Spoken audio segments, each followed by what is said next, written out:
ഇന്നത്തെ ആർട്ട് ഒരു illusion art എന്ന് വേണമെങ്കിൽ നമുക്ക് പറയാം, അല്ലെങ്കിൽ സെൻറ്റാങ്കിൾ ആർട്ട് എന്ന് പറയാം. വേണമെങ്കിൽ ഇത് അവസാനം വരച്ചു വരുമ്പോൾ ഒരു സ്പൈറൽ മോഡലൊക്കെ ആയിട്ട് രീതിയിൽ വരും. അപ്പം ഇത് വരയ്ക്കാനായിട്ട് ആദ്യം നമ്മളൊരു സ്ക്വയർ ബോക്സോ അല്ലെങ്കിൽ ഒരു റെക്റ്റാങ്കുലർ ബോക്സോ വരയ്ക്കുക. എന്നിട്ട് അതിൻ്റെ ഒരു കോർണറിൽ നിന്ന് അതിൻ്റെ ഓപ്പോസിറ്റ് സൈഡിലോട്ട് ഒരു 0.5 സെൻറ്റിമീറ്ററിൽ ഡിസ്റ്റൻസിൽ ഒരു ലൈൻ വരയ്ക്കുക. അതായത് കോർണറിൽ നിന്നും ഇപ്പുറത്തെ സൈഡിലാണ് 0.5 സെൻറ്റിമീറ്റർ വിടേണ്ടത്. എന്നിട്ട് പിന്നീട് ആ വരച്ചെടുത്ത് നിന്ന് അതിൻ്റെ ഓപ്പോസിറ്റ് സൈഡിലും 0.5 സെൻറ്റിമീറ്റർ വെച്ച് വരയ്ക്കുക. ഇത് ഞാൻ പറയുമ്പോൾ എങ്ങനെയാകുമെന്നറിയില്ല, ഞാൻ വരച്ചത് നോക്കി വരയ്ക്കുക. ഇതിങ്ങനെ റിപ്പീറ്റ് ചെയ്ത് വരച്ചുകൊണ്ടിരിക്കുക. അപ്പോൾ ഇങ്ങനെ സ്പൈറൽ ചെയ്ത് പോകുന്നത് പോലൊരു ഇതിലോട്ട് പോകുന്നത് പോലെയൊക്കെ നമുക്കൊരു ഫീൽ ചെയ്യും. എന്നിട്ട് ഈ ലാസ്റ്റ് അതിൻ്റെ ഉള്ളിലോട്ട് വരുമ്പം നമ്മൾ ഈ 0.5 എന്നൊരു ഡിസ്റ്റൻസിൽ അത് കുറച്ച് വരണം. പക്ഷേ ഞാൻ വരച്ചപ്പോൾ ഇച്ചിരി കുറയ്ക്കാൻ ഞാൻ മറന്നുപോയി. അപ്പോൾ അതിൻ്റേതായ ഒരു അപാകത എന്തോ പറ്റിയിട്ടുണ്ടായിരുന്നു. എന്നാലും കുഴപ്പമില്ല, അവസാനം വരുമ്പോൾ ഒരു റിസൾട്ട് കുഴപ്പമില്ലാണ്ട് നമുക്ക് കിട്ടും. ഇനി നമുക്ക് ആൾട്ടർനേറ്റീവ് ആയിട്ടുള്ള ഓരോ കോളംസിൽ നമുക്ക് കളർ ഫില്ല് ചെയ്ത് കൊടുക്കാം. അപ്പോൾ ആദ്യം ഞാൻ ഇവിടെ ഫില്ല് ചെയ്യാനായിട്ട് ബ്രഷ് പെന്നാണ് യൂസ് ചെയ്തത്. പക്ഷേ ബ്രഷ് പെൻ യൂസ് ചെയ്തപ്പം കുറച്ചും കൂടെ എന്താണ് വിട്ട് കുറയുന്ന ഭാഗത്തോട്ട് വരുമ്പോൾ അത് വെച്ച് വരയ്ക്കാൻ ഇച്ചിരി ബുദ്ധിമുട്ട് പോലെ തോന്നി. പിന്നെ ഞാൻ ജെൽ പേനയും കൂടി എടുത്തിട്ടാണ് വരച്ചത്. അപ്പം ഫ്ലെയറിൻ്റെ ഗ്ലാസ് ജെൽ പെന്നാണ് യൂസ് ചെയ്തത്, ബ്ലാക്ക് ജെൽ പേനയാണ് യൂസ് ചെയ്തത്. പിന്നെ ഇടയ്ക്ക് ഞാൻ മാർക്കർ എന്നാണ്ടൊക്കെ എൻ്റെ കൈ കിട്ടി ബ്ലാക്ക് പെട്ടെന്ന് തീർക്കണമെന്നുള്ള ആഗ്രഹം കൊണ്ട് ഇടയ്ക്ക് ഞാൻ മാർക്കർ യൂസ് ചെയ്തിട്ടുണ്ടായിരുന്നു. പിന്നെ ഈ വിട്ട് കുറയുന്ന ഭാഗത്ത് പേന കൊണ്ട് തന്നെ ജെൽ പേന കൊണ്ട് തന്നെ ഫില്ല് ചെയ്ത് പോകുന്നുണ്ടായിരുന്നു. അവസാനം ഞാൻ ഇങ്ങനെ ആൾട്ടർനേറ്റീവ് ആയിട്ടാണ് നമ്മൾ കളർ കൊടുക്കേണ്ടത്. ഒരു കോളത്തിൽ കൊടുത്തു, അടുത്ത കോളത്തിൽ കൊടുത്തില്ല, വീണ്ടും അടുത്ത കോളത്തിൽ കൊടുത്തു, അങ്ങനെ കൊടുത്ത് പോകണം.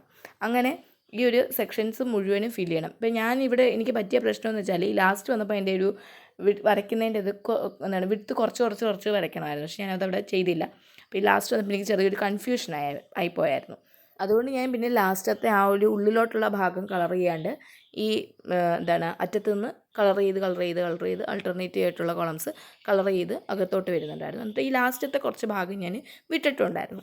ലാസ്റ്റത്തെ എങ്ങനെ നോക്കിയിട്ട് എനിക്ക് കൺഫ്യൂഷൻ ആയതുകൊണ്ട് പിന്നെ ലാസ്റ്റ് ഞാനങ്ങ് ബ്ലാക്ക് കൊടുക്കാമെന്ന് വിചാരിച്ചു. ആ ഉള്ളിലുള്ള ഭാഗത്തിലേയും ബ്ലാക്ക് കൊടുത്ത് നോക്കി.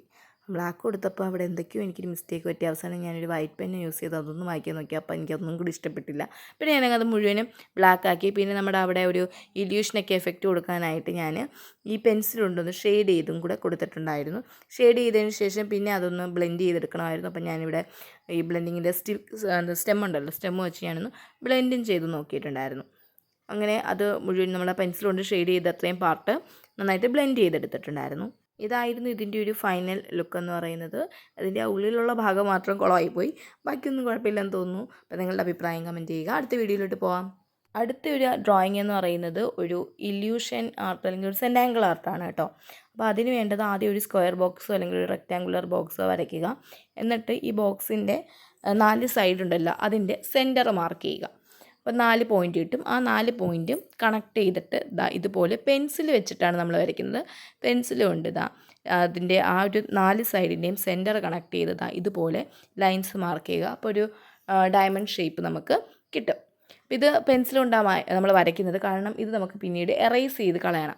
അതുകൊണ്ട് നമ്മളിത് പെൻസിൽ കൊണ്ടാണ് വരയ്ക്കുന്നത്. ഇനി ഇതിങ്ങനെ ഡയമണ്ട് മാർക്ക് ചെയ്തതിന് ശേഷം ലൈൻസ് എല്ലാം കൂടെ കണക്ട് ചെയ്ത് ഡയമണ്ട് ഷേപ്പ് മാർക്ക് ചെയ്തതിന് ശേഷം അതിൻ്റെ ഓരോ സൈഡിലും 0.5 സെൻറ്റിമീറ്റർ വെച്ച് മാർക്ക് ചെയ്യുക. 0.5 സെൻറ്റിമീറ്റർ വെച്ച് ഡോട്ടിട്ട് മാർക്ക് ചെയ്ത് പോവുക.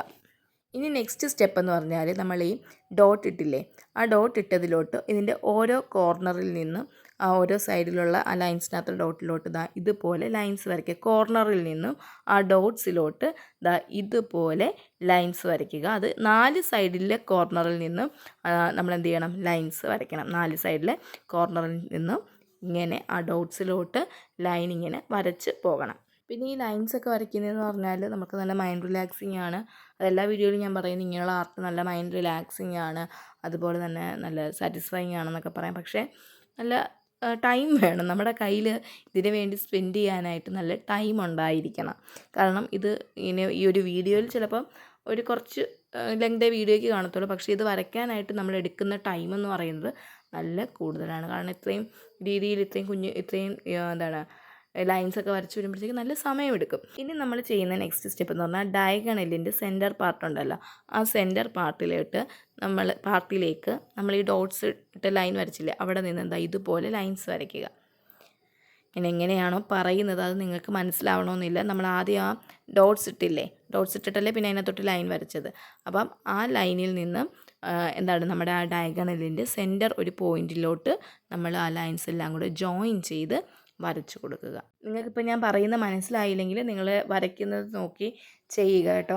കാരണം ഇത് പറയുമ്പം തെറ്റിപ്പോകാനുള്ള ചാൻസ് വളരെ കൂടുതലാണ്. ഇനി ഇതെല്ലാം വരച്ചു കഴിഞ്ഞിട്ട് നമ്മൾ നേരത്തെ ആ പെൻസിൽ കൊണ്ട് ഡയഗണൽ വരച്ചില്ലേ, ആ ഡയഗണൽ അങ്ങ് എറേസ് ചെയ്ത് കളയുക. നമ്മൾ വരച്ചിട്ടുള്ള പെൻസിൽ കൊണ്ട് വരച്ച ആ ലൈൻസ്, ഡയഗണൽ വരച്ച ലൈൻസ് ഫുള്ള് എറേസ് ചെയ്ത് കളയുക. ഇനി നെക്സ്റ്റ് സ്റ്റെപ്പ് എന്ന് പറഞ്ഞാൽ ഓൾട്ടർനേറ്റീവ് ആയിട്ടുള്ള കോളംസ് കളർ ചെയ്ത് കൊടുക്കുക. നമ്മൾ നേരത്തെ ചെയ്ത പോലെ ഓൾട്ടർനേറ്റീവ് ആയിട്ടുള്ള കോളംസ് കളർ ചെയ്ത് കൊടുക്കുക. അപ്പോൾ ഇത് ശ്രദ്ധിച്ച് ചെയ്യണം, തെറ്റിപ്പോകാനുള്ള ചാൻസസ് ഉണ്ട്. അപ്പോൾ നല്ല കോൺസെൻട്രേറ്റ് ചെയ്ത് വേണം ചെയ്യാനായിട്ട്. ഇത് നല്ലൊരു സാറ്റിസ്ഫൈങ് ആയിട്ടുള്ള, മൈൻഡ് റിലാക്സിങ് ആയിട്ടുള്ള വളരെ നല്ല പ്രോസസ്സാണ്.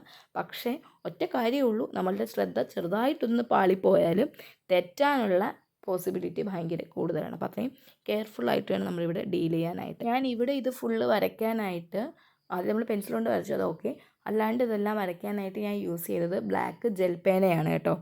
അല്ലാതെ ബ്രഷ് പെന്നോ സ്കെച്ചോ ഒന്നും ഞാൻ യൂസ് ചെയ്തിട്ടില്ല.